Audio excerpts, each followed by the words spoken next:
Ladies and gentlemen, welcome to the podcast, the Drafted Up podcast. It's a holiday weekend, so we're here to celebrate America with a nice little I don't like that. redraft. We're celebrating the best part of America, and that is football. Football, baby. Yeah. Exactly 9 weeks until NFL kickoff from today. So there's football this month, my dude. Yeah. Hall of Fame game. Last day of July. Yes, sir, There's baby. a Hall of Fame game. We've made it. Ooh, mama. The most meaningless for sure. preseason game, but it's football. That means college football's around the corner as well. Things are getting real. That's Nick. I'm Theo. This is the Drafted Up podcast. You know where to find us at draftedup_pod over on Twitter. More importantly, the show, you can watch it, listen to it, Apple, YouTube, Spotify, wherever you get your podcasts or you watch your videos, we'll be there.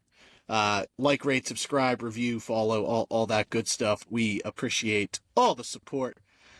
How you doing, Nick? Doing good, man. Another week closer to football, dude. We keep knocking them down, dude. So I'm just happy we're getting there. After this week, we're going twice a week. So that means we're back, dude. We're like fully in football mode. Fantasy football, division stuff. We're breaking it all down from here on after this, or whatever the hell I'm trying to say. From here on out. I've been chilling, waiting for you, hitting this vape way too hard. We're good. We're mocking today. I'm happy. I'm vibing. Dude, I got stuck not behind the train, but I had to wait for the train, and that's forever. Cross, the train's got to pick up all these people, and thankfully nobody drove into it. That happened the other night down the road here. Just derailed insane. The train. And then just started downpouring the minute I was cashing out at Walmart, getting our stuff for our little cookout tomorrow, and people like I don't know if that's where you guys are listening or watching. If people just don't know how to function in the rain, if they do that there, dude, they do it here. Like I go out unbelievable. I go to leave and I'm like, okay, it's water. I'm just gonna fast walk to my car. 40 people blocking the door to get out because they don't want to get wet. Oh yeah, dude. Just get out of the fucking way so I can get to my car, so I can get home and record this podcast. I feel you, dude. I went to the movies yesterday to keep us going off of track. I went to go see 40 Acres.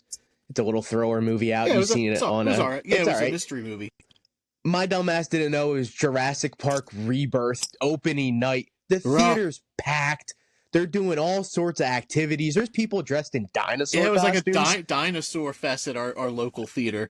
I've never seen the theater that packed, dude. That movie's going to make tons of money. And it probably threw you off because it came out last Monday for the mystery movie. Oh, that is true. Your mind's like, it's out already. Well, movies don't even open on a Wednesday. Like, the preview night's Thursday night. That's what I usually try to go to. They open on Wednesdays on a holiday weekend. I forgot it's 4th of July, dude. I'm not celebrating America. No. All right, so originally we were going to do value sleepers busts today, but instead we're going to push a mock draft, a redraft mock draft up. Kind of start our fantasy talk. We thought that made the most sense, and we can kind of see where guys are going right now before we fully dive into like who we think's value sleepers, all that good stuff. Kind of get an overlay of the land, so to say. Before that, some news: Jonnu Smith finally traded. Miami Dolphins traded him to Pittsburgh along with Jalen Ramsey, and then Pittsburgh got Minkah Fitzpatrick back. They traded him to Miami a few years ago, so now they got him back in a late round pick. How does that make you feel about Jonnu Smith now leaving Miami, where he was a top 5 tight end last year, and now he goes to a system where it's not necessarily passing friendly, downgrade a quarterback in Aaron Rodgers from Tua, and a downgrade in an offense from Miami to Pittsburgh? I don't think he takes a huge bump. He's going to an offensive coordinator, thankfully, in Arthur Smith that truly adores him. He had him in Tennessee, he had him in Atlanta, and now he's got him in Pittsburgh. He just loves that guy. And he runs the most 12-man sets. So Pat Freiermuth and Jonnu are both going to be on the field at the same time. And Pittsburgh doesn't have a wide receiver, too. So Jonnu's going to be their wide receiver, too. He did take a little bump in my rankings. He fell 2 or 3 spots. I think this absolutely it destroys Pat Fryermuth, though. Pat Yeah. Fryermuth is going to be you can't even start him at this point. He shouldn't even be drafted. But Yes. Jonnu's fine, I think. I think he's going to end up still finishing as a top 12 tight end. Yeah, so Jonnu. I was a little bit lower on Yeah. Jonnu than consensus already. So Yeah, that's why he didn't take a huge fall for me. In Miami, the ceiling was there for him to be a top 5 tight end. For sort sure. of like It's last not. year. Yeah. Volume play, like Miami's offense runs through 2 people. And last year it just happened to be Jonnu and Achane. Mhm. So now Jonnu moves. I don't think the ceiling's there anymore, but I think at worst he's now in the 7 to 12 range, and 7 is his ceiling, and 14 to 15 is probably his floor. Yep. But yeah, this does hurt Fryermuth. He becomes he was a stream option coming into the season. Now it's not even worth trying to like. No. Is that the spike week for Pat Fryermuth? Because, like you said, Arthur Smith runs more 2 tight ends than anyone, and the other tight end always had spike weeks. We saw it with Jonnu had spike weeks in Atlanta when Kyle Pitts was there with him. And to be fair, Jonnu was the more consistent tight end there. That's true. Kyle Pitts had spike weeks with Jonnu Smith. So I think it's huge, though, for Tyreek and Jalen Waddle. I think that just shows that they have full trust in both of these two to pick back up where they left off in 2023. I think last year for Miami was an absolute fluke. I don't think they're going to be good or great, but I think they're going to bounce back to what Miami was, 9 wins, maybe 10, push a playoff spot, obviously getting ahead of little stuff for division, but I think Miami will ultimately be fine. Yeah. And I think this also is a boost to Achane. Like, I know you're a little lower on Achane than I am. Like, I think now Achane could be a top 3 fantasy running back with this move, especially in PPR, for sure. Yeah, his ceiling's there. I'll definitely tell you that. And then they got a tight end. Yeah, and then Miami, they got their tight end. They trade Jonnu Smith, and then like the rumor starts where like Miami's looking to fill their void at tight end, which made no sense. Dude, you had one. You had a tight end. Kyle Pitts' name heated up so fast going to Miami. And if he would have went to Miami, dude, I'm telling you right now, he would have skyrocketed up my rankings. I'm already... I'm not even... Yeah. I'm a tiny little bit on Kyle Pitts. I think he's going to be decent this year for Kyle Pitts, that is. I'm in one where he's drafted. He's drafted as like tight end 15 or 16 right now. Exactly, so, and I'm willing to take that. Yeah. But man, if he would have went to Miami, I think he's a better Jonnu in my eyes. Top 5 tight end over here again, Kyle Pitts. He just can't quit. He would have roped me in. Oh, I can't. I love that guy, dude. He's so athletic, dude. He's so young. Oh my God. He's so young. Stop. You're gaslighting yourself, brother. But speaking of gaslighting, Miami went and traded for Darren Waller, who gaslit the New York Giants. It was just like, I'm leaving. I'm retiring after 1 year. And then he's back now in Miami. I don't think he falls into a ceiling that Jonnu had. I think his ceiling's probably 12. Like, that's still kind of pushing it to me. To be honest, I have he didn't even look great with us when he played last. It was 2 years ago at this point. It would be a volume wise for 12. It would just. I will say this: completion. The Dolphins' offensive coordinator is Frank Smith. Frank Smith was the guy in Oakland that wanted Darren Waller from the Ravens. He was his tight ends coach in Oakland.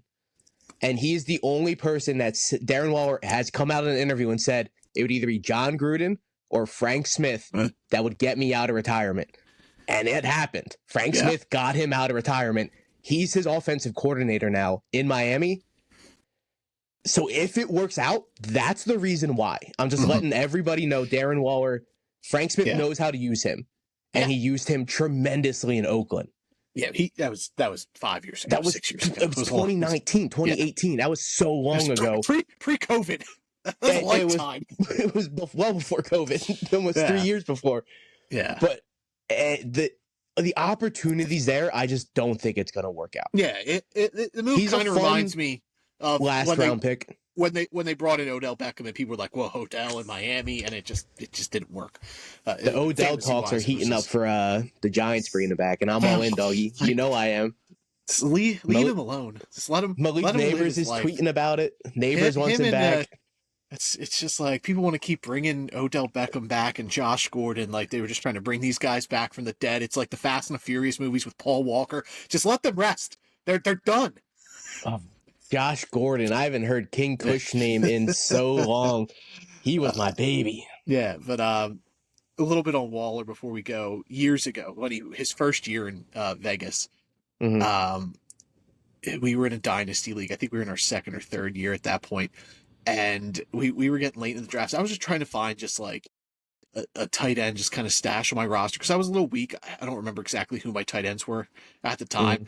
And like, I'm just like trying to just digging for like guys. And like, I came across, I was like, oh, like who's Oakland's tight end? And I'm looking like, oh, it might have been Lee Smith at the time. I don't even remember. And I looked at that chart. I clicked this guy, Darren Waller, and I'm reading about him. Like, hey, there's some buzz about Darren Waller. Could be part of this offense. You know, might sleeper pick, make the roster, might do something. And I'm like, okay, we're in like the 10th round of our offseason draft, and he's there. So I took the flyer, and it worked out wonderfully for me. For sure. He was amazing, dude, for a couple years. Yeah. So Darren Waller, shout out, but my dumbass did the opposite for Darren Waller when he signed. The homerism gotcha. The Giants went out and traded for Darren Waller, and it was like, he's gonna be the number one option in this offense. He's gonna get all the looks. My dumbass went out and traded for him in a dynasty league, and then he up and retired the year after. And I'm like, what the fuck, Darren Waller?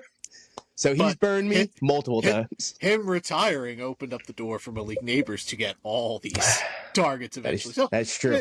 In the long run, it worked out for you. All right. I'm not any ill feelings towards Darren Waller. I hope he does succeed. He's an amazing athletic dude. I got that thing you sent me, and you were just like, I hate this fucking guy. That's because he abandoned the Giants.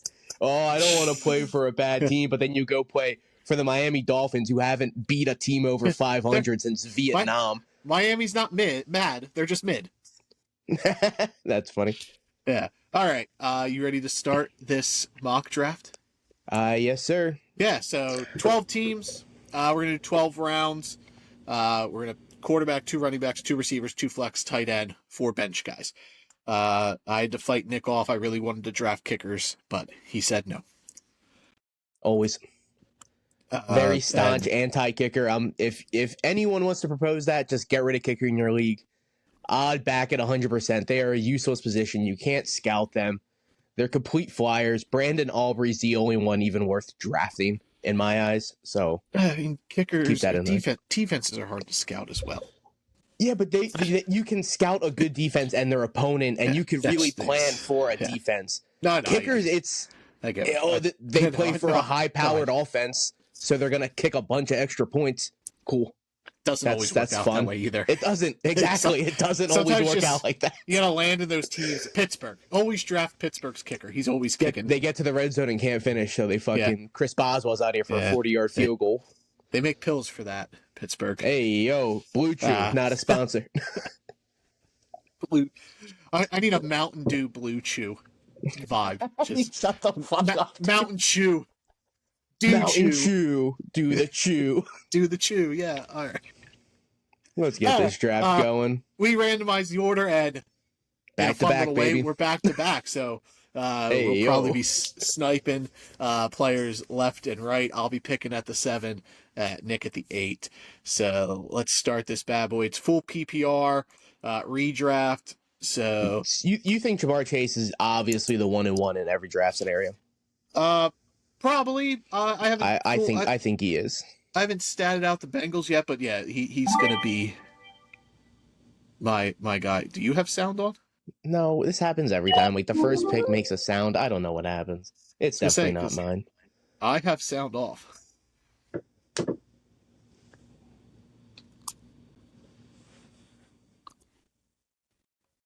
All right, so I'm up here. What you thinking here, Doggy? Well, who's been picked? Let's get the non-visual. Ja'Marr Chase, CeeDee Lamb, Justin Jefferson, 3 receivers off the bat, first 3 picks. And then it's 3 running backs. Jahmyr Gibbs, first running back off the board. Saquon Barkley to follow. And then Bijan Robinson at 6. I would have loved Bijan to somehow get to me. That would have been a wild scenario. So let's see who's here. Amon-Ra St. Brown's here. Malik Neighbors, Puka Nacua. Derrick Henry, Nico, Brian Thomas, Ashton Janty. So some good names and For sure. um, You thinking receiver or running back? Which way you leaning? I'm thinking receiver because I think in the second maybe there might be some good running backs or I think receivers either way available in you the can second. go. There's gonna be Yeah, good. Yeah.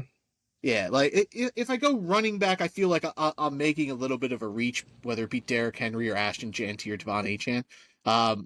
If I had to, if I would probably lean Achane with the news and just like the workload I think he's gonna get. And receiver wise, it would probably be down to Puka and Amon-Ra. Just get one of these target hogs in PPR. Um, You want to bring up target hogs, doggy? Malik Neighbors led Malik the Neighbors, NFL in yeah, but team shark target I shares at I I 35%. I think Amon-Ra and Puka outcatch him though in terms of total receptions. Man, I I low key I trust I Russell I Wilson to also get him the ball, dude. I trust the quarterbacks more in Detroit and LA. Well, yeah, But for sure, but Neighbors is in the market here. He's mhm. the higher ceiling guy. Like if I'm gonna go and take a ceiling pick, I'm gonna go take Malik Neighbors. I think Amon-Ra and Puka don't have that ceiling that Malik Neighbors is gonna give me, but I think there's a world where he is way more volatile than the other Oh, two for sure. guys. Yeah, Like no, for sure. I'm getting good safe picks with St. Brown and Puka Nakua, but I am gonna go with Devon Achane. Oh, okay. I think he is I think like I said during the Jonnu talk, the Miami offense runs through two guys. I think he's guaranteed to be one of the guys. And then it's figuring out Jalen Waddle or Tyreek Hill. I'm getting the catalyst of this offense, and the ceiling's there for him to be a league winner in my eyes and be the running back one. I think that's there for Devon Achane. So that's where I'm going to go here at 7. Cool. So I was looking at Neighbors, Amon-Ra, and Puka. So I've down to my golden choice. I'm going to go with Neighbors. His rookie year, he had 170 targets. That's more than Amon-Ra or Puka has ever had in their career. And that was with Daniel Jones and a whole bunch of nothing after him. This year, he's going to have Russell Wilson and possibly Jackson Dart. He's probably still going to have 170 targets with a better quarterback. I think Malik Neighbors' ceiling is the second best receiver in football behind Jamar Chase this season, just based off of workload alone. And I think he takes that jump into the almost untouchable range in Dynasty, per se, with Jamar Chase, Justin Jefferson, CeeDee Lamb. I think Malik Neighbors takes that jump as maybe a little bit biased as a Giants fan, but I'm 100% all in on Malik Neighbors this season. Malik Neighbors, big Theo guy when he was coming out.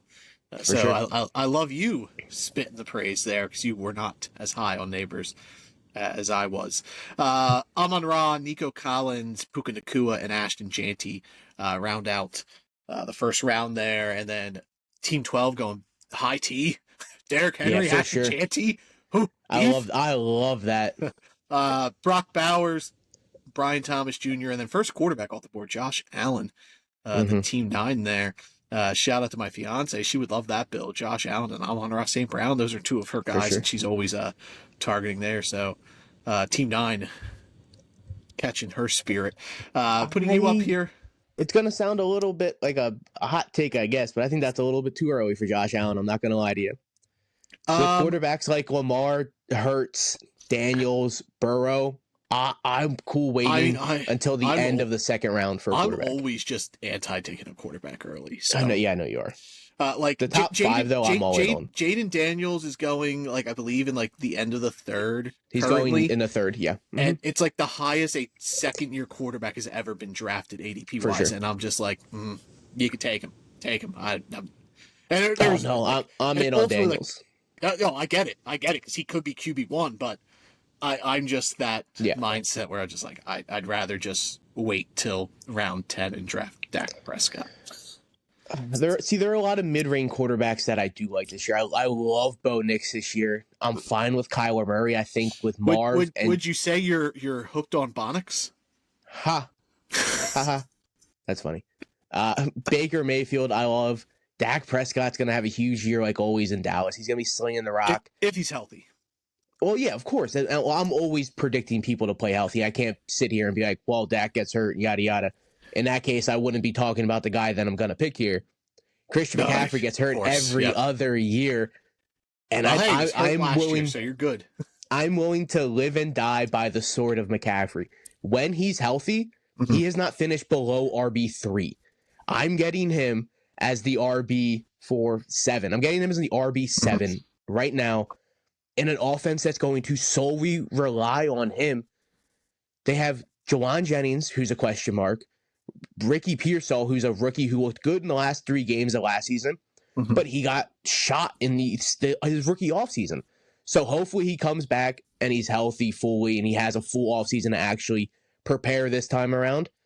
But it's riddled with question marks. It's George Kittle and it's Christian McCaffrey. Yeah. And if McCaffrey's healthy, dude, he's going to shine like always. And I'm willing to live and die by that because if he's healthy, he's carrying my team to the playoffs easily. Okay. No, that is one of your guys. I knew if McCaffrey was making it 100%. Yeah. through. Now if Derrick Henry fell there as well, because I know you're real in on Henry as well this year. I'm in on both those guys extremely. Yeah. Where would you lean there if they were both still on the clock on the board?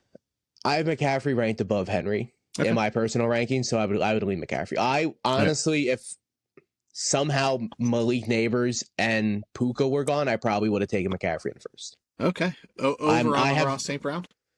Yeah, I think Christian McCaffrey, I take him over Amon. All right. I'm a little bit sour on Detroit this year. I'm not going to front. That's fair. That's absolutely fair. Trey McBride's here. And for sure. I was hoping Brock Bowers fell to me there. I would have loved Brock Bowers in a second. Trey McBride is a big. I think he's I think he's as good as Brock Bowers, and I think people are just focusing on Brock Bowers, and he should. Like, he's an incredible talent, but I think the gap between Brock Bowers and Trey McBride is minuscule. For sure. So Trey McBride is someone I'm looking at here. I could go double running back, Bucky Irving. Obviously, we love him here on the podcast. Oh yeah, Josh Jacobs is a guy I think is going to push top 5 numbers this year. I don't know about top 5, but Josh Jacobs is going to be another great year for sure. But I do want to get a receiver here, and there's 2 receivers who I think are just wide receiver ones, just alpha guys, and AJ Brown and Drake London.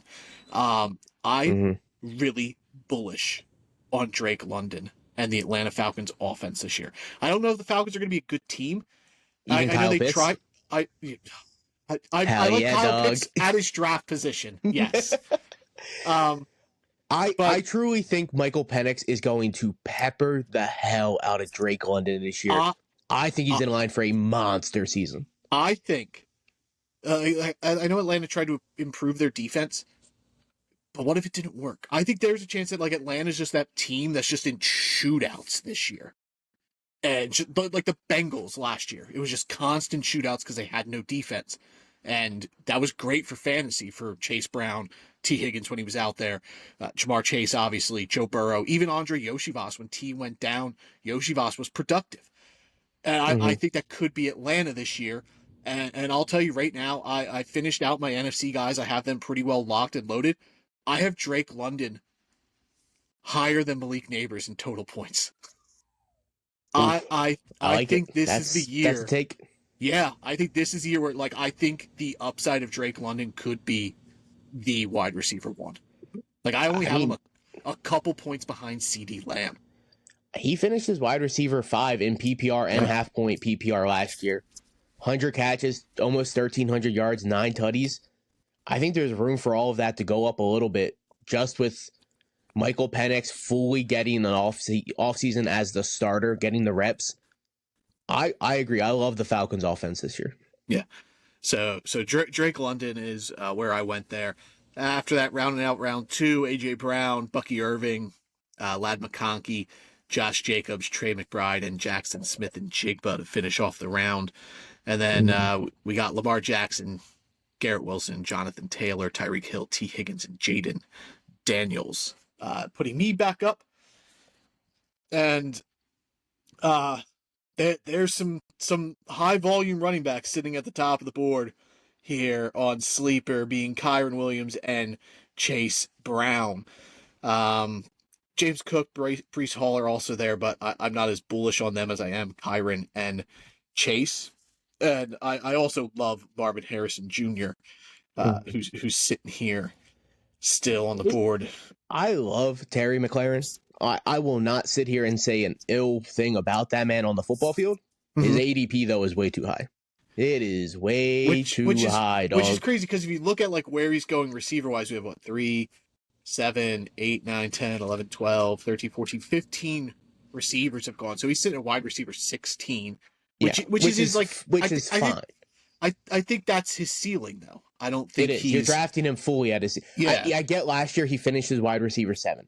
Yeah, I get it, but he barely had 1,000 yards, dude. He was fully touchdown dependent. Touchdowns, yep. He had 13 touchdowns. There's not room for that to go up. 13 touchdowns is a ton, and I love Jaden Daniels, but the touchdown regression is going to happen for Terry McLaurin this year. Yeah, especially like I would rather take the shot on Marvin Harrison over McLaurin, get a high-end alpha. I would rather take Mike Evans and Devontae Adams all over Terry McLaurin. But I'm going to go with Chase Brown over Kyron Williams. Chase Brown, he was the guy last year at Cincinnati, and the stretch end of the season for him was incredible in this offense. Yeah. And then there was rumble like, maybe the Bengals are going to go out, get another running back to pair with them because it didn't work with Zach Moss, and they brought in Khalil Herbert last year. Maybe it was going to be that guy. And it was just still Chase Brown. And then this offseason, nothing. Yeah. They drafted Taj Brooks in like the 7th round. So there's nobody taking touches away from Chase Brown. And in a PPR setting, I think he's going to be more targeted in the passing game than Kyron Williams. And for sure. That's where I'm going here. That's what's going to push him over Kyron. So I'm going to go with Chase Brown and pair him up with Devon Achane and Drake London. Chase Brown he took the starting role over more than halfway over the season. He finished with 65 targets. They were always trying to get this man the ball in the receiving game, and he caught 54 of them. If you would put that on starter pace, he would be on pace for like 75, 80 catches. That's Mondo points. Chase Brown is very high in my rankings this year. All right, so I could go Marv. He would be the receiver I would go with here if I had to pick a receiver. The high upside with Marv. With Malik Neighbors, I could be possibly looking at 2 top 5 receivers. Mm-hmm. I could go Kyron Williams, Breece Hall, James Cook to get an insurance back from Christian McCaffrey, who could possibly miss the whole season. So you're taking Isaac Garendo. That is an honest-to-God thing. Ugh, no thank you. And then my other option would be Jalen Hurts or Joe Burrow. Try to get one of the other top 5 quarterbacks that are left. I try to always get the last one out of the top 5 if possible, because I think Allen, Lamar, Burrow, Daniels, and Hurts could all finish as QB1 this year. I think any of those 5 guys could easily be QB1, so I would rather just take the last one and take ADP. I'm going to go with Kyron Williams here, though. I have him pretty close to my top 10, if not in my top 10 RBs. And just having the insurance of if McCaffrey goes down, I know I still have an RB1 on my team, and that's Kyron Williams, who is going to eat up Mondo touchdowns with the Rams. He's been super, super valuable in PPR and non-PPR. Finished his running back 7 and 6 the last 2 years. He's double-digit touchdowns. There's not enough I could say about Kyron, dude. I love that guy. He's so good. Yeah, I know I've been pushing the agenda that Kyron Williams doesn't have a contract, and they brought in my dude, Jarquez Hunter, but that's not going to affect this year. Yeah, that is for future. Sure. Like, next year, Jarquez Hunter could be the Rams starting running back. This year, it's still Kyron Williams. So that is an excellent pick. And it gives you a good, safe running back to pair with Christian McCaffrey, who's a little volatile. Yep. So I brought up earlier that I tried to get the last of Hurts and Burrow. They're both. I gotta recap everybody picked. Oh yeah, go for it. Yeah. Following your Kyron Williams pick, Mike Evans, Terry McLaurin, Breece Hall, James Cook to round out the third. Starting off the fourth, Rashee Rice, a little high for my liking. Disagree. Start the 4th round, DJ Moore, Marvin Harrison, Devontae Adams. Putting all those quarterbacks still in your lap here. Yeah. With your 4th round selection. I am leaning on pulling the trigger on one of them, but I am kind of feeling frisky and just hoping to get Mayfield, Bo Nix, Kyler Murray, one of those guys later. So I might try to punt it. DK Metcalf still here. I need another receiver. I think he's a tier break. I don't think Sutton's in the tier with DK. I don't think Flowers is. Devontae Smith, I think he's in a tier with DK Metcalf. But after those two guys, it gets pretty question marky with, you got Xavier Worthy there. I think that's way too high. You brought up Rashid Rice going too high. I think that's a good spot for Rashid Rice. I think he's going to have a really good year in Kansas City. There's probably 4 receivers I would take over DK Metcalf. Whoa! I'm just kind of out on Pittsburgh. Yeah, I would go Devonta Smith is my number 1 player receiver wise on my board. It would be Smith or Metcalf for sure. I would take George Pickens over him. I would take Jamison Williams, and I would take Teteroa McMillan. Who's Rodgers throwing the ball to? The dirt. I don't. The dirt. I just don't. Man, he's got to throw it to someone. It's going to be DK Jonnu Smith because he can't hit DK on the deep route. Like, I don't know. I just don't think. I don't know, man. It just doesn't mesh in my head. DK and Aaron Rodgers, like, it's not like the type of receiver. It's not. They're not a good fit. Yeah, first, and that's be the why first person to admit that. I'm sort of out on DK, like, in this range, but I understand being in on him because, you know, like you said, there is a chance that he target hogs and he gets 170 targets because there's nobody else to throw the ball to. Yeah, he's very similar to Malik Neighbors in the fact that he could finish with 170 targets, like you said. The Rodgers things does worry me, though. And Jalen Hurts is here, who Did I just talk you out of DK Metcalf? A little bit. Just because Jalen Hurts is here. Okay. That man, I have last year I was 100% in on every single Eagle, and I'm not gonna lie to you, I am again. Hurts, Barkley, AJ Brown, Smith, even Dallas Goedert. I think is a streaming tight end. He's streamable. He's streamable. The other guys, yeah, I'm in with you with where they're going. You're in now. You're in this year. Let's go, baby. Yeah, reversing. I'm trying to make them be bad. Go Birds. I'm going to go with Jalen Hurts, lock up my onesie position at quarterback, and then I don't even have to worry about it again. And I know in 2 or 3 rounds, I'm going to look at the board and be like, I could have just picked Bo Nix here. I feel dumb, but Jalen Hurts is in a league of his own compared to Bo Nix. Like, they're not the same. Okay, so I'm going to go DK Metcalf here. I really need a receiver. Him and Drake London are almost the same kind of guy. Yeah. I'm leaning 2 ways, and it is a onesie position. I got Chase Brown, so the intrigue of Joe Burrow's there. I usually do like stacking my quarterback with a guy, and Chase Brown's not a receiver necessarily, but he's going to get passing work there. T. Higgins, Jamar Chase, I didn't even have a chance to take either of them. So I could snag Mike Gesicki later if I really wanted to force a stack. A very sneaky streamable tight end as well. They went out and paid him. Yeah, he's probably going to be the third option. Yeah, exactly. Joe Burrow loves Gesicki. Like I would rather Gesicki than Dallas Goedert. I have them in the exact same bubble. But real quick, speaking of Cincinnati, have you heard that Jermaine Burton hype in camp, baby boy? I don't care. Ooh, I do. I'm back in. I'm back in. Doesn't take much for you to get back in. No, not on the guys I love and truly adore. But like actual honest reports, he's looking good on field, but apparently he has actually taken grown up steps and is actually maturing.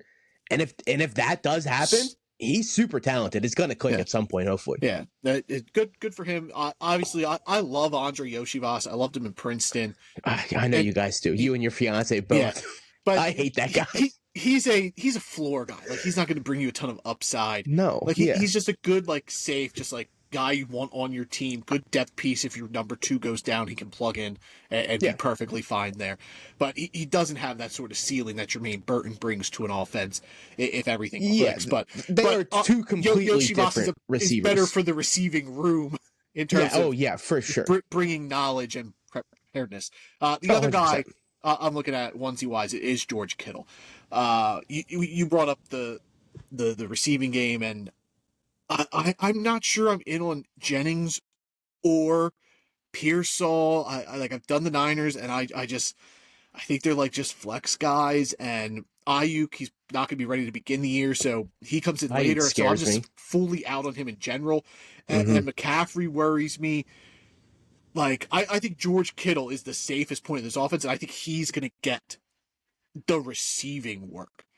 And Yeah. this is a guy who could put up, like, he doesn't get 70, 80, 90 catches. He gets 60, but he's got such like a big play, take it to the house ability where he's getting 65 catches and he's got 1,100 yards on the year and he can get double-digit touchdowns.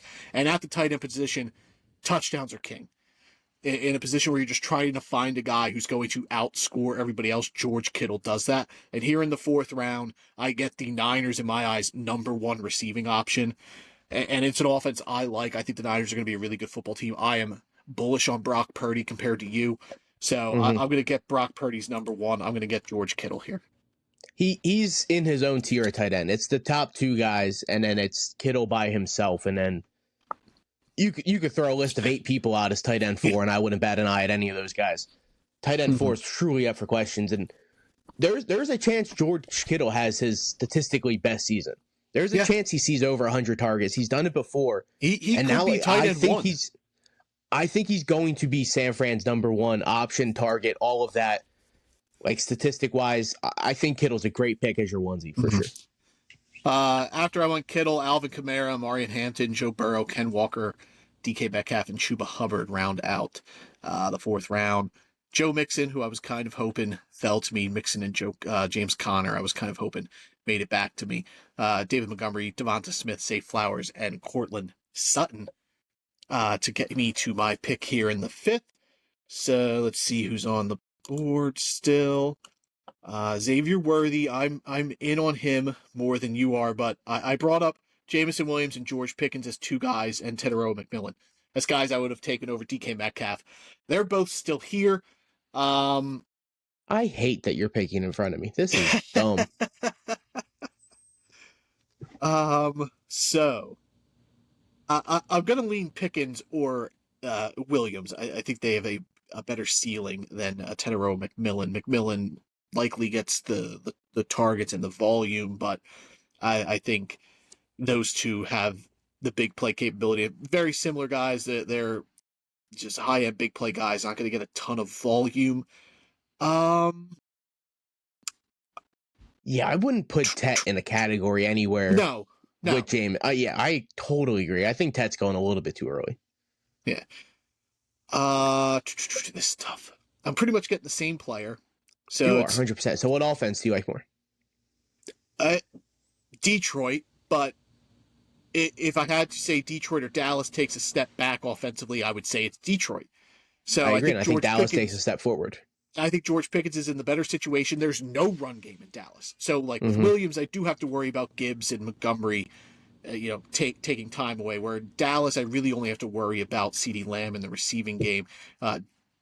Javonte doesn't scare me taking away stuff from Pickens. I also think Dak Prescott's a better quarterback than Jared Goff, and that might get people rattled, but I don't care. So I am going to go with George Pickens. I'll be in that boat with you. That's surprised because you love Jared Goff. I like Jared Goff. I like Jared Goff in a clean pocket. I like Jared Goff. You know how hard that is to give to a person? Yes. And Dak Prescott doesn't necessarily need that. He can work. I get Dallas's offensive line has been decrepit for years at this point. And he's still if Dak Prescott was in Detroit with that coaching, they'd be cooking, dude. They would be just as good, if not a little bit better. I agree. So yeah, I'm going to go Pickens, pair him up with Drake London. All right, yeah, I'm also in the receiver boat here. So you're taking Jameson Williams. Yeah, probably. The tight ends still on the board are Laporta, Hawkinson, Kelsey, Jonnu, Mark Andrews, Evan Ingram.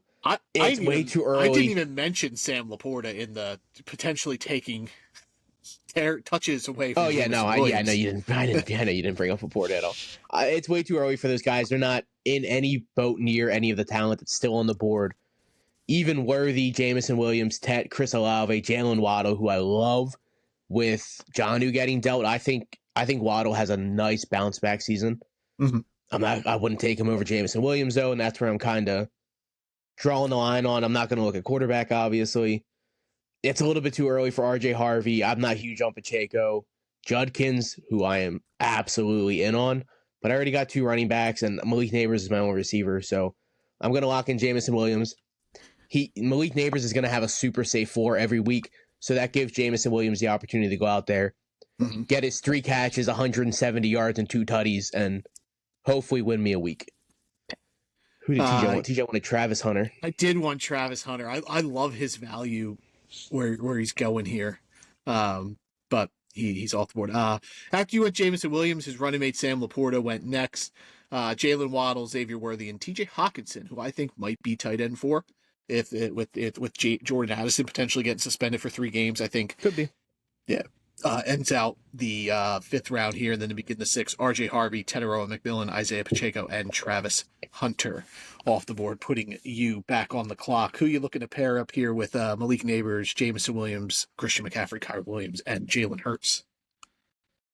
I was hoping Waddle fell to me. Like I said, I'm really in on Waddle. I think he has a great bounce back season. He would be a really good number 3 receiver with Neighbors and Jamison. I'm not really huge. I like Olave. I love Olave, but I'm not going to take him over here over the guy I'm going to pick. Addison's going to get suspended for a certain amount of games, most likely 3. So his ADP is going to fall a lot. So I'm not really looking at receiver either. And I don't have a tight end. I got quarterback. So tight ends, and I'm not looking at any of those guys. I'm looking at Quinshon Judkins, dude. He is my favorite rookie running back, obviously besides Genty, but Genty is Genty. He's in his own category with the rookies. Quinshon Judkins, though, is easily, in my eyes, the best rookie running back with the opportunity that he has. Again, outside of Genty, don't get your panties in a bunch, people. Judkins, though, is going to be RB1 for the Browns, most likely week 1. I don't know if I can say that about RJ Harvey. I don't know if I can say that about Travion Henderson. I don't know if I can say that about Caleb Johnson. But I can say that about Quinshon Judkins, and it's going to be phenomenal this year. I can't wait to talk about the Browns, just based off their quarterback situation. The Browns are so out in left field this year. I feel a different report comes out every day as who's going to be their quarterback, and like my biggest fear is that it's going to end up being Kenny Pickett, and then I'm just going to be out on every single Browns player. If you look at their schedule, it's absolutely horrendous the first 4 weeks. So I hope it is Kenny Pickett so we get Joe Flacco for the rest of the year after that. Because the Browns are going to start 0-4. I can already tell you that much. It's going to happen. So if it's Kenny Pickett, it's Kenny Pickett. He's going to go out there and get eaten alive. But if it's Joe Flacco, they're going to be calling for his head after week 4. And then we're going to get Dylan Gabriel, Shadur Sanders, Kenny Pickett possibly mixed in for the rest of the year. Deshaun Watson's possibly back by October. I hope to God it's just Joe Flacco all season. Yeah. I'll vomit if it's Deshaun Watson. Oh, for sure. All right. So I'm up here, and if I knew today that Joe Flacco is going to be the quarterback, I would take Jerry Jeudy here. 100%. And I don't. Now, so let me intrigue you on something. They play Cincinnati week 1. If he goes out there and it's Joe Flacco and he has 22 targets, 18 catches, 170 yards, and 2 touchdowns, you fucking trade his ass after week 1. Let me tell you, the Browns might win that game because the Bengals notoriously bad to start the season. So they lost to New England last season, week 1. Yeah. Yeah. I kind of want to go with Chris Olave. Ooh, you want to get real nasty with it. I do want to get a little frisky. I'm telling you, if Olave, you can make the same case with McCaffrey. It's obviously all head stuff and concussions with Olave, but when he plays, he's going to finish as a wide receiver too if he's healthy. Yep, and Kellen Moore's offense always produces fantasy relevant wide receivers. For sure, they cook. Yeah, so those 2 guys being Olave and Jerry Jeudy both have question marks. So the other guy, even Jordan Addison, who I would, if Jordan Addison wasn't suspended, and he's not currently, but if I knew he wasn't getting suspended to start the year, or even at all during the season, he would be my pick here. Aaron Jones is the safest floor in terms of just players on the board at skill position, running back and wide receiver. Like even Chris Godwin's still here at wide receiver. He's dealing with injury. Travion Henderson is a backup to Ramondre Stevenson still. And then I've already mentioned, Jerry Jeudy, Chris Olave, Jordan Addison having their sort of problems around them. And Calvin Ridley, that's a tier break for me. I'm not really messing with that. So Tony Pollard and Aaron Jones, they're good floor guys. Roma Dunze brings a ton of upside here as well. So I Rome's don't fun. hate Rome here, but I'm gonna do it. I'm gonna pick Jerry Jeudy. Hell yeah, dude! Trade him after week 1. Yeah, I can't. I don't believe that Kenny Pickett's gonna be the quarterback. I think it's going to be Joe Flacco and Jerry Jeudy as my wide receiver 3 with Joe Flacco.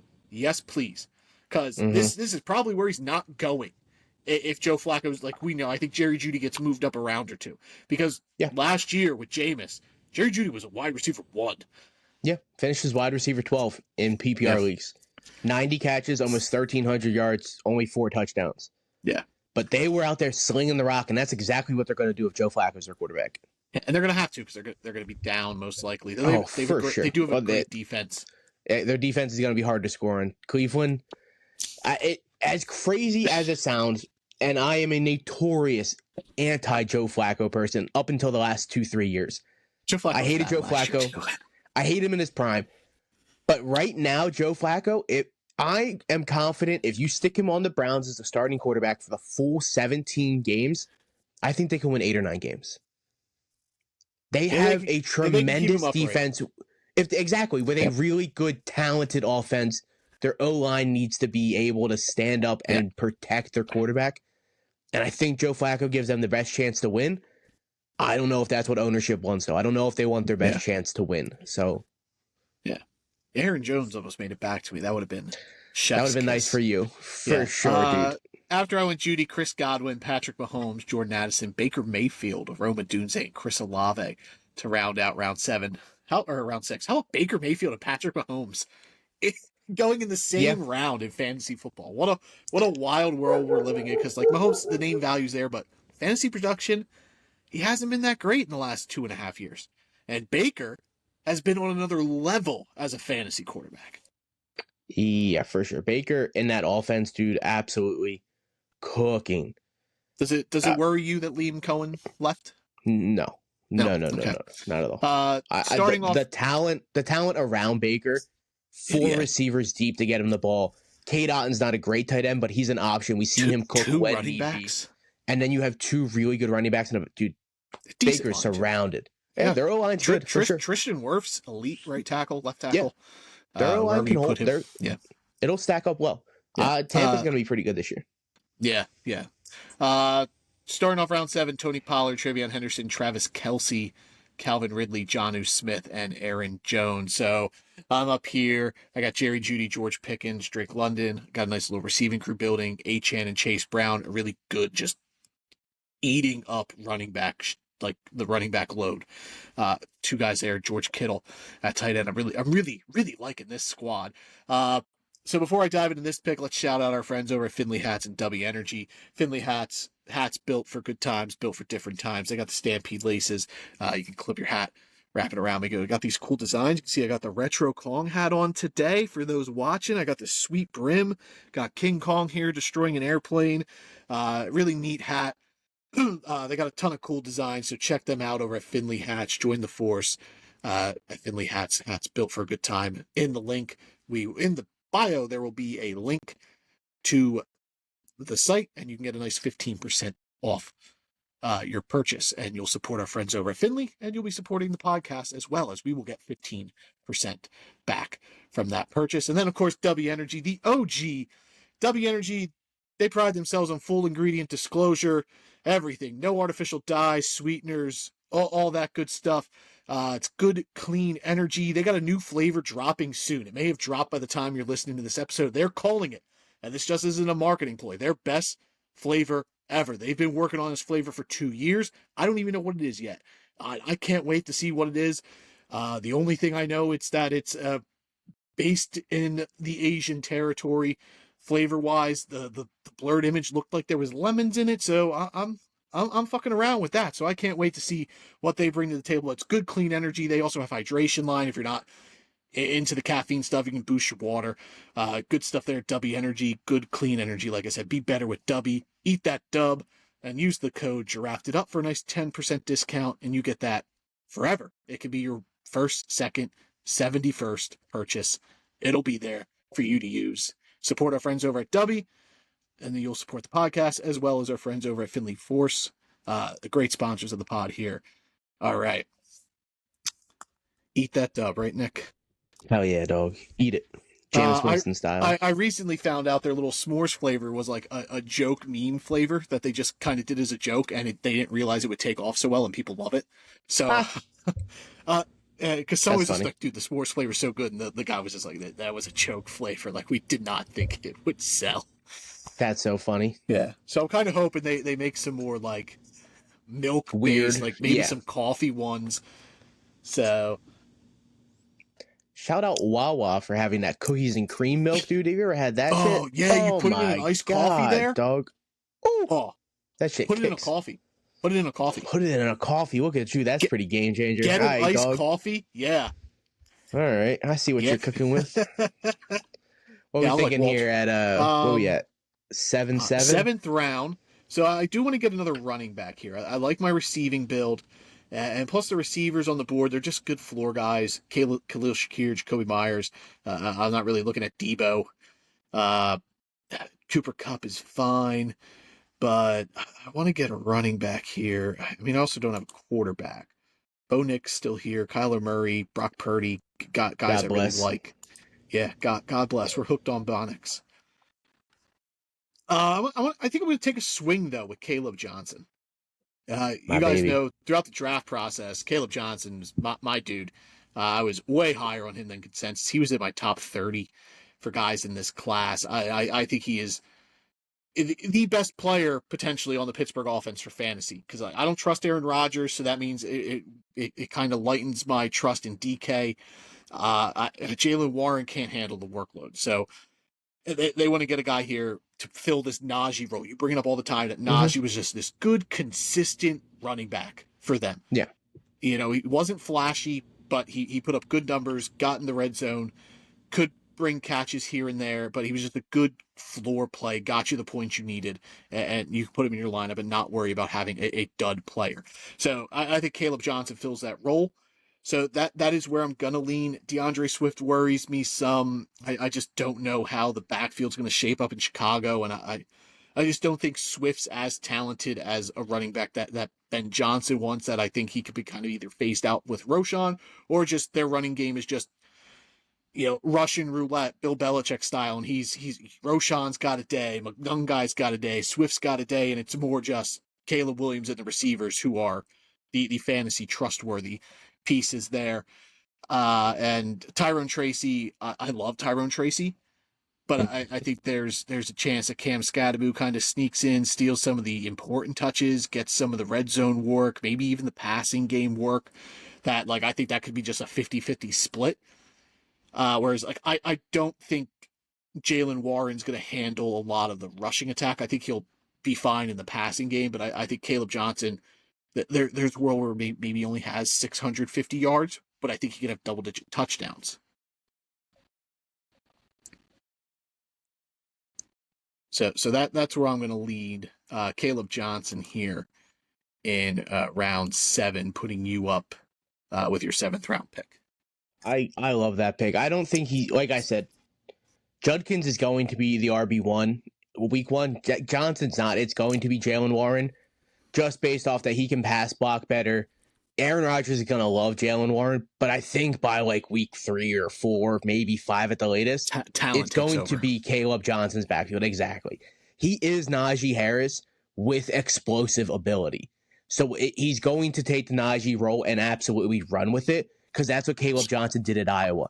He would hit these gaps and hit these holes with force and speed, and then just take off through the moon, dude. His game speed and athleticism is off the charts compared to his testing. He didn't test well, and that's why people started sour on him. But his playing style, he plays faster. He's a much better in-game athlete than he is testing athlete. That's if you remember the combine stuff. None of his testing worried me at all. It didn't blink an eye. So what are you looking at doing here? You got a nice little build here. 3 strong running backs. Judkins, Williams, McCaffrey, JMO, and Malik Neighbors. And I really don't want to Jalen pick Hurts. another one, but I'm not huge on any of the receivers here. Like Shakir's fine, Myers is fine. They're all good number 3, number 4 receivers. I'm not willing to take one of those right now. And I'm going to play the board. If we look at the board right here, 3 of the 4 teams after me have a tight end. Mm-hmm. So I'm willing to bypass tight end, and we're going to see if it works. And we're going to see if I get my tight end on the swing. I'm not going to pick him here just based off the board. But I'm going to go the opposite of what you just said your last pick. DeAndre Swift, his floor in his career is RB21. And that's without Ben Johnson, Mm-hmm. a revamped, really good offensive line, talent around him, and I'm getting him at running back 29. That's 8 spots lower than he's ever finished in his career. And I think his floor is where he's always finished. I think he's going to be an RB2, maybe a high-end RB2, like 15. I don't think he's going to be great or win you a league. But when you have McCaffrey, hey, man, you can't have enough backup running backs. Yeah. And if I take Swift here, I'm kind of good at running back. I have McCaffrey, Kyron Williams, Quinshon Judkins, and Swift. I kind of don't need another running back until maybe late rounds, if I even do take one. But I'm going to lock in Swift and just purely lock up my running back position. And you brought up the board and hoping a tight end falls to you. But like if you look at the team 9, 4 receivers, they had no running backs on their team, so they already had their 2 onesies with that. Yep. Team 10 only had 1 running back in Pacheco. Team 11 only had 1 running back in Breece Hall. Team 12 had a bunch of running backs, so you didn't have to worry about them. So the chances of, if you went your tight end here, Swift wasn't making it back to you because of the need at running back after you. So that's always a good thing to look at. Like, I know it's tough. We say that because it's a mock situation, and it is tough when you're actually like drafting, like kind of pay attention to like everything else because you're so focused on what you have. But look at the board, look at the teams after you, see what they have, because then if you're stuck between 2 positions, it kind of help you make that decision for you there. So that is always a good mindset, and a little tip for drafting is always kind of pay attention to the teams around you and what their needs are, because you could manipulate the board potentially. And it doesn't always work, but in your case, it did here. Mark Andrews. It did. Mark Andrews was not the tight end I wanted, so it completely worked out. Yeah, Tyrone Tracy, Brian Robinson, Jalen Warren, Jacoby Myers rounded out round 7. Bo Nix, Jared Goff, Mark Andrews, and Najee Harris to start off this round, putting you on the clock. Both your tight ends still on the board. I assume one is Evan Ingram. Honestly, I like the top 3 tight ends, but it is Evan Ingram. Evan Ingram is my tight end 4 on the season. I'll get that out there before our rankings episode. It's the top 3, and then like I said, there's 6, 7, 8 guys that you could have at tight end 4, and I wouldn't bat an eye at it.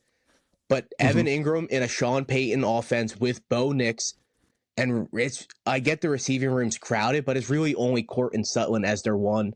Evan Ingram could be the number 2 option in this pass game, and if you're getting the number 2 option in a Sean Payton offense, he's gonna cook, dude.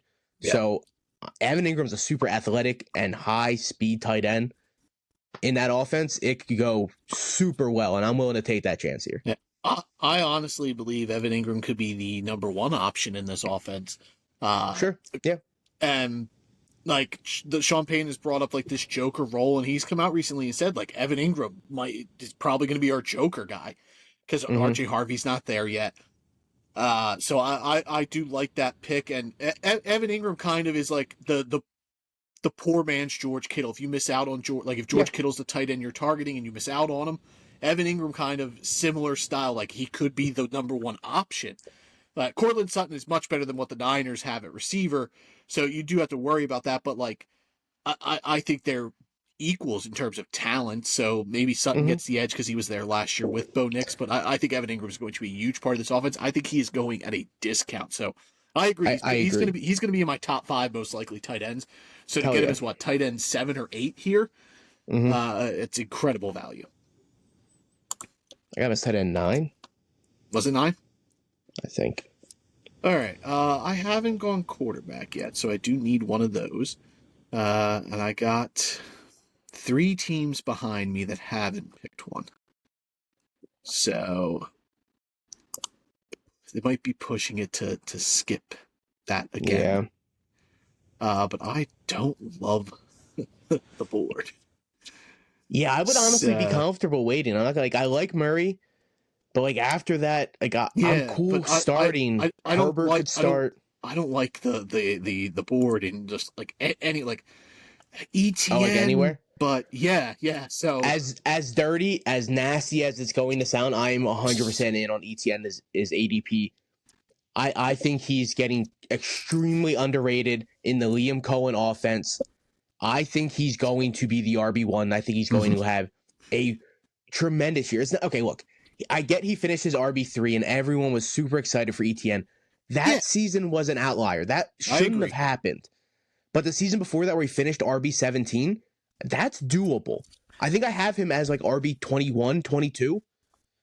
ETN is a filthy pick, and I get it. And he went in the first last year. He burned so many people last season. Didn't burn me, so I have no ill will towards ETN. You are in on Jacksonville too. Like ETN is such a valuable pick, but you gotta believe in your Duval. I do, but it's I believe in Travis Hunter. I believe in Brian Thomas Jr. But I also am worried that I recently found out that Shane Waldron is the passing game coordinator, and so he's got his fingers in, and Shane Waldron's just bad vibes. For sure. He destroyed the Bears and the Seahawks, so I might not be in on the Jacksonville Jaguars. But no, they're if I went running back, it's far and away. If you show the running back, show the board real quick.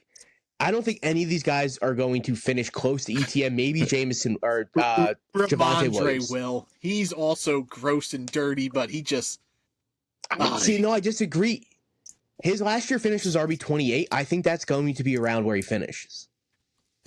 But the season before that, he was RB35. There are two receivers. There are two receivers on the board who I like, and it's Jaden Reed. Let me guess the other one. Reed and Josh Downs. Yes. Woo! Got it, baby. Good. I love Josh Downs this year. I love Josh Downs, and I know I could probably swing it and get him in the 9th. I don't know if I get Jaden Reed in the 9th, so if I wanted Jaden Reed, it would be here. But I think Josh Downs is far and away the best receiving option on the Colts, and Daniel. I trust agree. Daniel Jones to get him the ball more than I do Anthony Richardson, and it looks like Daniel Jones is probably going to be the quarterback there. So I am going to make the little bit of the reach and go with Josh Downs. I am really in on Josh Downs this year. I will admit that, but there's a chance it does quote for quote fail. Okay, and I don't like Pittman. I'm not a Pittman guy. Uh-huh. Tyler Warren is a very sneaky option. I agree. And I get everything you can say about him. It's who's throwing him the ball. There's no other guy to get around him. He's almost in the same predicament as Brock Bowers last year. Brock Bowers had a shitty quarterback. Really, he had Jacoby Myers around him. And he still went out and finished his the number one tight end in football. Tyler Warren was coming out of college. Brock Bowers in his draft class, quote for quote. I didn't have him in the same tier as Brock Bowers, but a lot of people did. Tyler Warren could sneakily finish as a really, really good fantasy option this year. Brock Bowers went in like the 8th, 9th, 10th round in redraft leagues last year. Now he's going in the 2nd. There is a chance that is Tyler Warren in 2 years. He is that dude. Yeah, this there's a chance he's easily the best receiving option on that team. Easily the best. I agree, but I'd say Downs 100% in my eyes. Yeah. So Jaden Reed almost did make it back to me. So after I went with Downs, Brandon Ayuk, Khalil Shakir, Deebo Samuel, Cooper Kupp, Kyler Murray, and Travis Etienne rounded out this round. And then Stephon Diggs, Juwan Jennings, Ricky Pearsall, both Niners receivers going back-to-back. David Njoku, the aforementioned Tyler Warren, and Jaden Reed. Putting me back up. I risked not going quarterback, and it worked. So the quarterback board did fall to me. And I'm might play the game again because I only got one team behind me who needs a quarterback, and there are options I like here. I'm cool with Brock Purdy. I get to stack him with George Kittle. I'm cool with Caleb Williams. I'm cool with Jordan Love. I'm cool with Justin Herbert, Dak Prescott. So I am going to wait around. I'm going to play the May's game. there. I know, like Drake May, Justin Fields. There are so many options still that are quote for quote. I would be fine as a low level starter streaming quarterback. Yeah, I'm going to play the game again, and I think I'm going to take the shot on Matthew Golden. I know I like Jaden Reed. Thank God. But there's a chance Matthew Golden might be the number one receiver there. There is a legitimate chance. Yeah. I have Jaden Reed statted out as that guy, the number one option, but Jaden Reed's more gadgety. He's going to be involved in the run game, short stuff, manufactured touches, whereas Matthew Golden could be getting the big plays and just be like the true reliable wide receiver, like true to the position. So Golden's most likely going to be on the field on 2 receiver sets. Yeah. Do you know how many routes Reed ran last year when there was just 2 receivers on the field? None. 5. He ran 5 routes last year, all season, when there was only 2 wide receivers on the field, 0 targets, 0 catches. He's not their number 1 receiver. They do not use him like a number 1. Yeah, he might be the number 1 playmaker from the position. Exactly, and that's what it is. I don't like Golden at all. I did not like him as a prospect that much. I'm almost out on him, but the chance of him being the number 1 receiver in that team, I think it's better than Jaden Reed's. And I love Jaden Reed, but Jaden Reed is a number 2. He's a gadget guy. He's a slot guy. So I would have honestly thought about taking Golden with my pick, so I'm happy you took him. That's why I said thank God, because I'm going with the much more reliable option, because I need a number 3 receiver. I only have 2. So I'm taking the guy that finished as wide receiver, 31 last year in PPR. Take a Darnell Mooney. He almost had 1,000 yards, 5 tutties, 65 catches. Hey, man, that's a good bench player, and it's Darnell Mooney, dude. It's that Atlanta offense. He's the poor man Jacoby Myers, and Jacoby Myers is just a reliable, good option, and that's what Darnell Mooney's going to be, and that's what I needed. I needed a reliable wide receiver. I'll tell you right now, I have Darnell. I wanted quarterbacks Brock. I wanted Brock Purdy. I really did. I have Darnell Mooney statted out for 1,000 yards. I think Atlanta's going to be a shootout offense, and he is the clear-cut number 2 receiver. None of the other receivers on that depth chart are taking time away from him. Like, it's not going to be Ray McLeod. So yeah, I agree. Clear shot there behind Drake London. So I like that Darnell Mooney pick. It gives you a good floor, just plug and chug into your lineup kind of guy. After you went Mooney, Brock Purdy, Caleb Williams, Cam Scatterbu, Ramondre Stevenson rounded out round 9. Colston Loveland, Justin Herbert, Javonte Williams, Michael Pittman to start off round 10, putting you back on the clock. So I went with a super safe, reliable number 3 wide receiver, and now that gives me the option to shoot for the stars for my wide receiver 4 here. So I have the option at Jaden Higgins, Keon Coleman, Trey Harris. All 3 of those guys in my eyes are all in the same opportunity. I think Jaden Higgins could be a Mondo number 2 in Houston. I think Keon Coleman could be honestly the number 1 in Buffalo if he takes that step forward. I don't think Shakir's the number 1. And Trey Harris, he's got a really good quarterback, really good talent around him, and a great head coach. And I love Trey Harris coming out of Ole Miss. But I'm gonna take Keon Coleman. He has the option to be the number 1 in Buffalo if the talent honestly takes that step forward. He was a dog at Florida State. He was playing hurt half of last season, so I think that factors into why he wasn't consistent a lot. But he gives me that high-level upside ceiling that I want in this 10th round. It is what it is at this point. Here's where you're trying to find guys who can shoot for the moon. Yeah. Speaking of Buffalo, I think Dalton Kincaid's sneaky this year. I'm so stuck on these tight ends that just shit the bed constantly. I agree with you. Kincaid's I'm more so talented, Kincaid than I am Kyle Pitts. Oh, 100%. That's in not fantasy even close. Football, we always seem to be a year ahead. Like we're always just like we're pushing. Yeah. This is the year. This year it doesn't happen, and then it happens that next year when everyone's out on. I think Dalton Kincaid, like if you miss out on the guy, I think Dalton Kincaid's good. Take Just the like chance. take the chance 100%. because that's a high-powered offense, and Khalil Shakir good, but he's more of just this small routes He also and got banged up catching. last year. So Yeah, is he going to and be out there all 17? Probably not. Keon Coleman really volatile. Curtis Samuel always hurt. Like they don't have this like true like Dalton Kincaid could be what we thought he was and be the number one option in the passing game for Josh Allen. So Couldn't agree more. I'm right there with you actually. But Hell yeah. Nice. Glad to hear that. I also really like Tucker Kraft as well. I'm not as high, but out of the guys here, I would take Kincaid and then Kraft would be number 2. All right. So now I'm done playing the game. I'm going to draft a quarterback. It's happening. Yes. So I have stacked myself well. Like I had George Kittle. I really wanted Brock Purdy to pair with him. I have Matthew Golden, so I could go Jordan Love.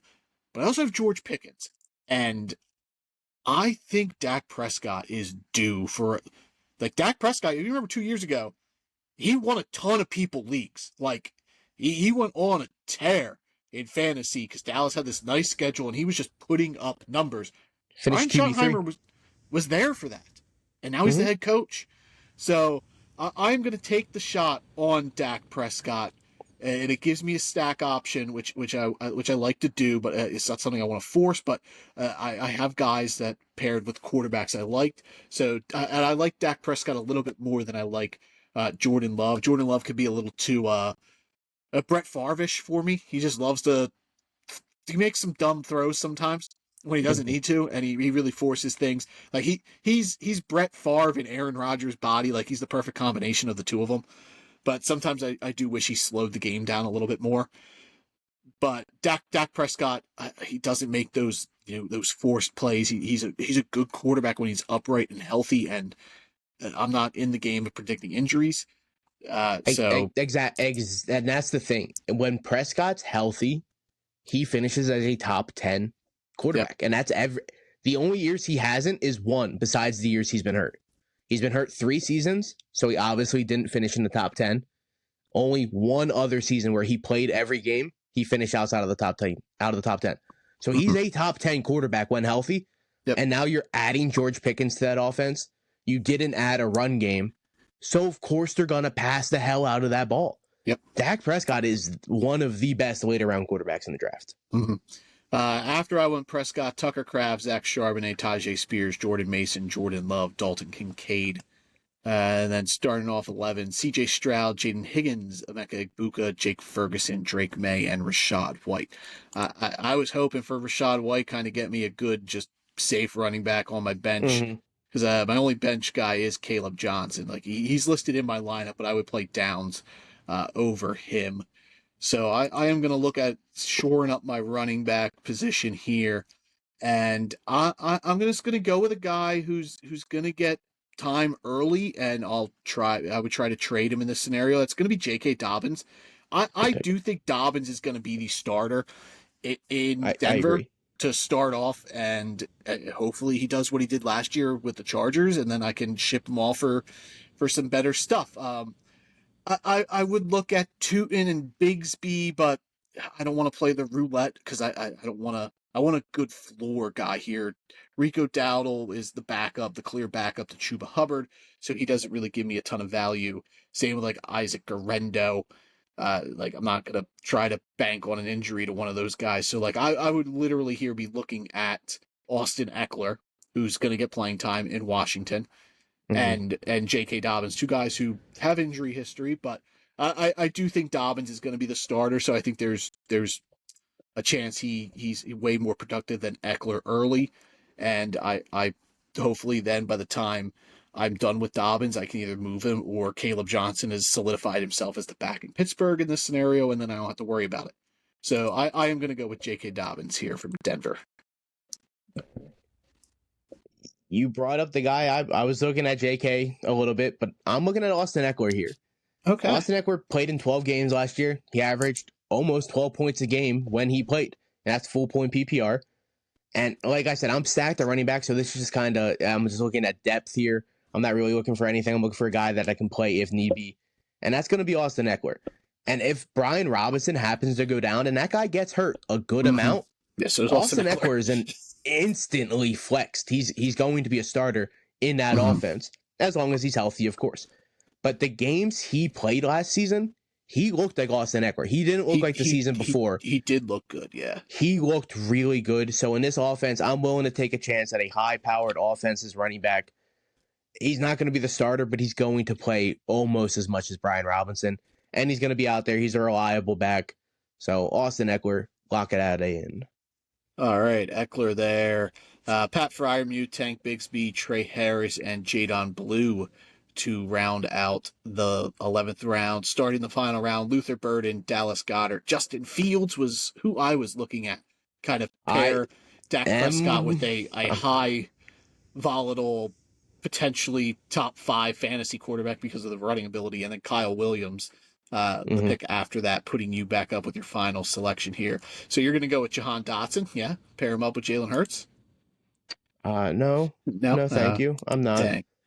But I am looking at a receiver, and I'm looking at a guy that's the number Kyle 2. Pitts is still there, Nick. Dude, I thought about making the pick Kyle Pitts. This is a joke. Kyle Pitts is the guy. But no, I'm going to take a wide receiver. It's Cedric Tillman. Smart. Cleveland. He's their number 2 most likely. He looked really good when he played last season. And yeah, he got hurt at the end of the season, but he could have came back. They kept him off the field just so they couldn't win more games. But him and Jerry Jeudy, the games they both played, were putting up identical stats. So if Joe Flacco's the quarterback, I'm cool taking Cedric Tillman. I agree. 8 rounds after Jerry Jeudy went. That might be exaggeration. I don't know when Jerry Jeudy went. I think he went in the 5th or 6th. 6. I picked him in the 6th. So 6 rounds later. 6 rounds after Jerry Jeudy went, and they put up identical stats when they were both playing. So I think Cedric Tillman, he's just a high shot, high ceiling kind of guy. Him and Keon Coleman are almost the same kind of guy, and we've seen what Cedric Tillman could do in the games they gave him a chance, and he shined. So yeah, I'm willing to take that chance. Cedric Tillman is usually like that's where I would have went here had I not taken Jeudy. He's always like anytime I do a mock, I always snatch him up in this area because I think it's good value. I think come August his ADP is going to be like 2 rounds higher. I think he's going to start rising up boards. I think once we know, like, if we're 4 shorts Joe Flacco, I think Jeudy, Njoku, and Tillman will take a bump up a round or 2 with their ADP. Yeah. All right, so a couple guys I'm looking at here. You think Wandale's a sneaky PPR option? Yes, because I think he finished his wide receiver 36 in PPR. He had 93 catches. He's the clear-cut number 2 in New York, and it is dirty. You don't want it. You don't want Wan'Dale Robinson. Dude, but listen to this stat line. If someone has 93 catches, how many yards do you think they should have? 1,200. He had under 700 yards. Yeah, it's 699 yards. It's nauseating. Honestly. Oh my God.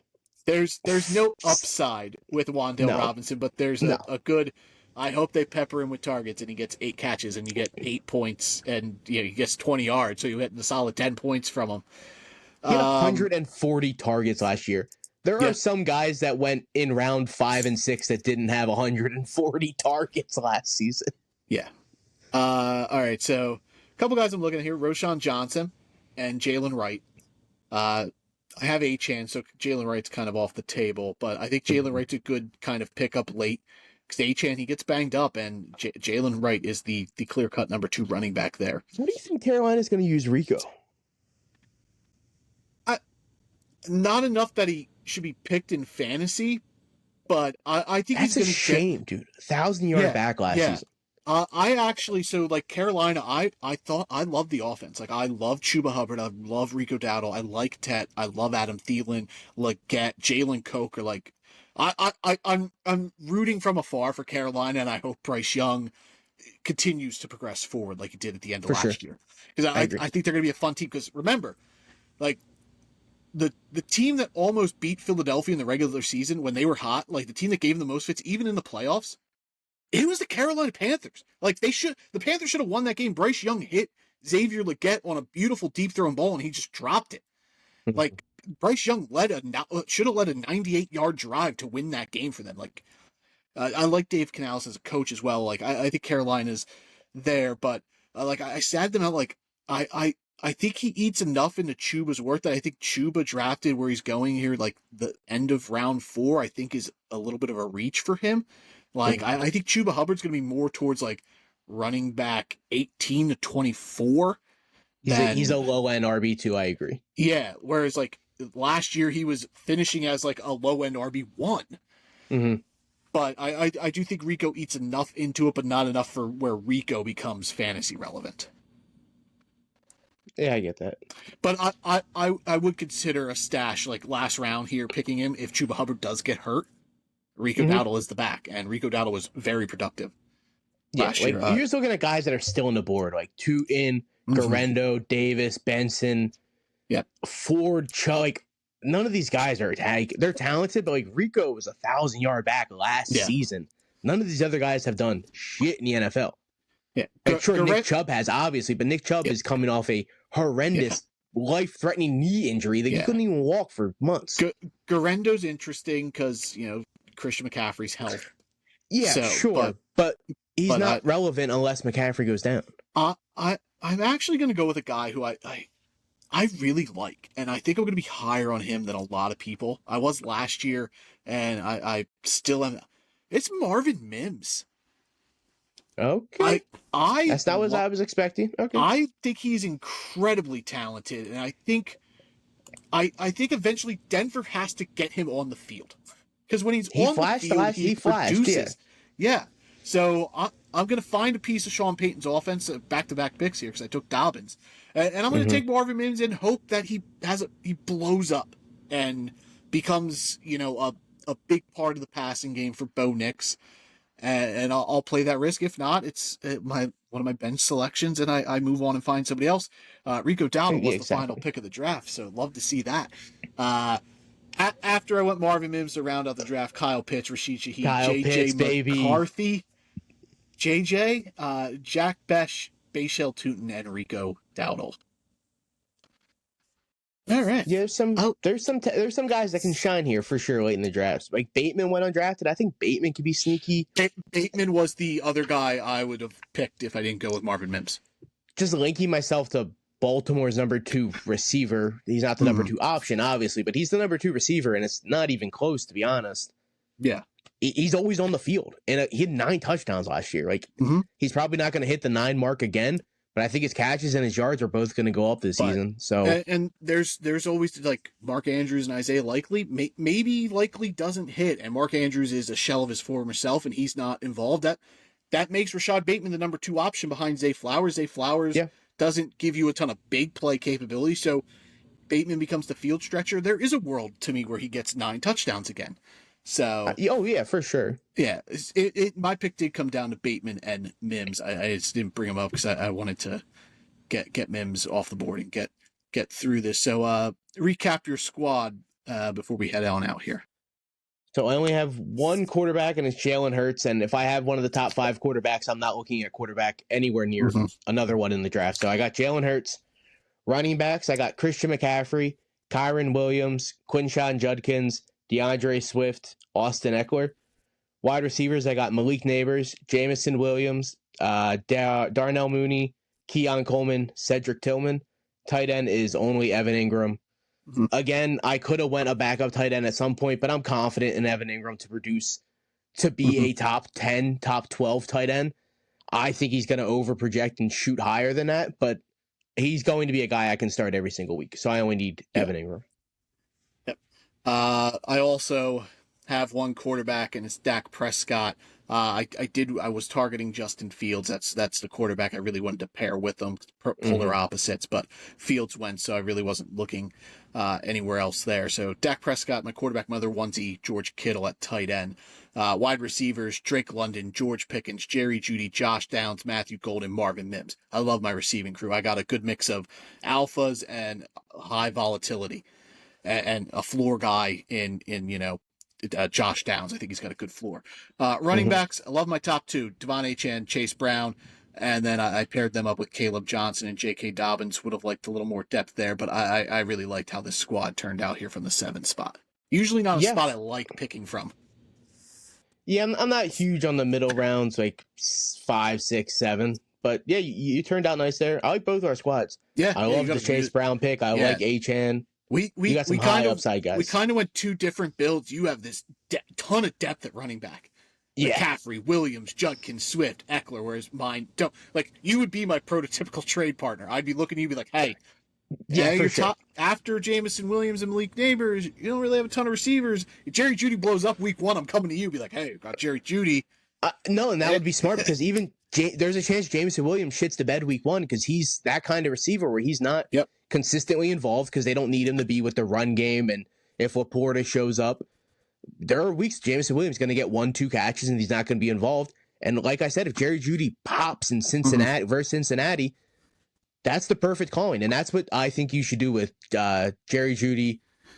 Even the Njoku, I would be hesitant to trade Njoku, though, because he could be a tight end that if the quarterback play is consistent, he can win championships. He did it 2 years ago, where it kind of like Dak Prescott did. He went on a heater in the back end of the season and was untouchable for multiple weeks.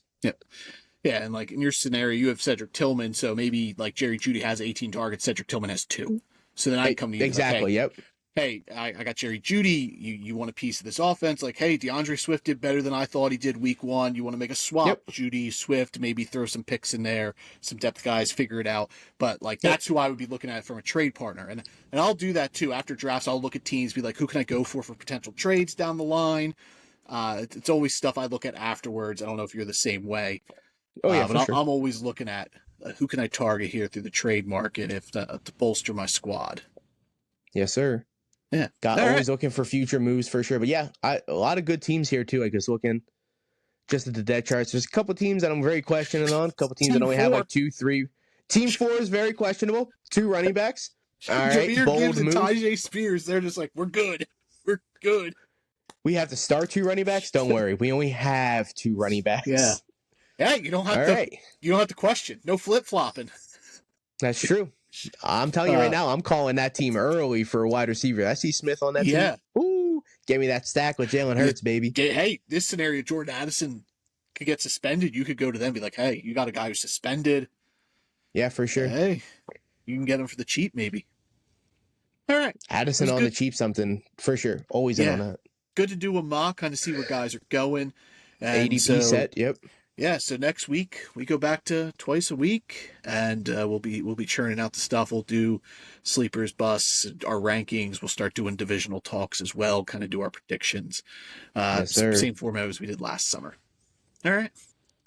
Summer ball. Anything else? Nah, dog. We've officially have entered fantasy football talk, and I'm so excited to start talking rankings. Have you watched any prospects? Anybody that's caught your eye? None that are really sticking out too much. Safety from Miami, blanking on his name. He looks pretty good. I watched a little bit of Miami's defense. I'm really excited to watch Texas with Arch Manning. They got some good running backs. CJ Baxter, Wiseland, their running back last year at 1,000 yards. CJ Baxter was really good as a freshman. He got hurt last year. Both could be in the draft next year. Arch Manning. They got the Cal tight end transferred over, so it'll be interesting to see where he fits in there. Texas offense could be really, really fun. So that's where I'm kind of starting to like watch some guys, kind of familiarize myself with them. They got a really good left tackle, like Joe Alt potential good. Hall of Fame good. Yeah. I would say Texas is in one of the 5 teams. It's like Miami, Texas, Penn State, Clemson, and South Carolina are the 5 teams that I'm just like dying to watch this season. South Carolina's going to be a ton of fun. Yeah. South Carolina's going to be amazing. I'm so excited to watch South Carolina this year. Yeah. Sellers, your boy Nick Harbor. Yeah, I can't wait. Cannot wait. Yeah. Big bodies up in South Carolina, dude. Yeah. So we'll sprinkle in some prospect talk here and there, but fantasy football here will be the predominant talk going forward. We got a mock draft in the book. We'll try to get 2 more of these done over the summer, kind of get as things fluctuate. Keep up with news, ADP. It's the summer stuff's going to start changing now. From like here on out, ADPs are going to start because these are pretty much best ball rankings, ADPs. These are kind of where guys are going early for our like maniac psychopaths that are drafting all season long. Once the regulars start coming back and more casual people, the ADPs start flipping and flopping. So I'm excited to see where people land. Yeah, Especially we'll try the different. rookie running backs. I'm super excited to see where they all fall because they're all kind of clumped up with like Caleb Judkins, Johnson, Henderson. Yep. They're all clumped up in one. RJ Harvey. They're all in one range. Like if you look at that too, like Travis Hunter, Tet McMillan are also RJ Harvey in that same kind of clump, and like it's Janty above all of them, and then he's not even a rookie this year. Yeah, Genty's in a class of his own. Scenarios. Maybe we'll throw out a 10-team mock, and we'll do 3 receivers, a little something different. Try different league formats. Go from there, but if anyone's interested in hopping in one of these mocks for an episode, just shoot us a message. We'll figure it out. We'll get you on the mock. Yeah, for sure. I prefer having it with people than the computer because we saw the computer when we did our dynasty rookie draft and they were taking quarterbacks none of us have heard of. Look at Team 4 here. They have 2 running backs. That would not happen if a human is drafting that team. They have as many quarterbacks as they do. They have 2. You start 2 running backs. I know. There was a chance I stopped after Caleb Johnson. Like, if you want to draft 3 running backs, at least you have a bench running back. And in my scenario, if I would have stopped after 2, I just had Achane and Chase Brown, so I'm good. Their second running back's Tyjae Spears. Yeah. A backup running back in the NFL is their starting running back in fantasy. They also had Calvin Ridley. They had Tyjae Spears and Calvin Ridley on that squad. They trust that Tennessee offense, though. Yeah, not this guy. All right, let's get on out of here. Drafted Up podcast. We'll be back next week. We go back to 2 episodes a week. We'll be back on Tuesday. Yep. Description, you'll see the link for Finley hats. Click that, 15% off. W Energy as well. That's a 10% discount with the code Drafted Up. That's Nick. I'm Theo. Let's get on out of here. Drafted Up podcast. As always, thanks guys for popping on in, listening, and showing your support. We appreciate it. Hell yeah. Have a good one. Stay cool. Summer's getting gross. Don't blow your hand up. Yeah. Don't pull a JPP. Yeah. Keep your fingers. Be safe. Don't shoot off fireworks. I'm anti-firework. I'm also so anti-firework, dude. There's 100%. Poor wildlife out here, and you're scaring them and ruining their homes, and you're setting buildings on fire and scaring vets and dogs and cats. Anti-firework. I don't know. That's definitely a hot take because I know Americans love fireworks, but I'm so anti-firework. Yeah. Keep it to professionals. Keep it to real firework shows. And even them. Anti that. I'm not huge on fireworks shows 100%, but the place I live literally looks like a war zone on July 4th. The streets are smoking. It's insane what's going to happen tomorrow. Kids try to sleep. I'm just tangent. That's my political campaign. Anti-firework. That's what you're going to run on? No more fireworks. Yeah. I will not get voted in. I'd vote for you. Yeah. You got one. Right. Adios, guys. We'll see you next week. Bye, y'all.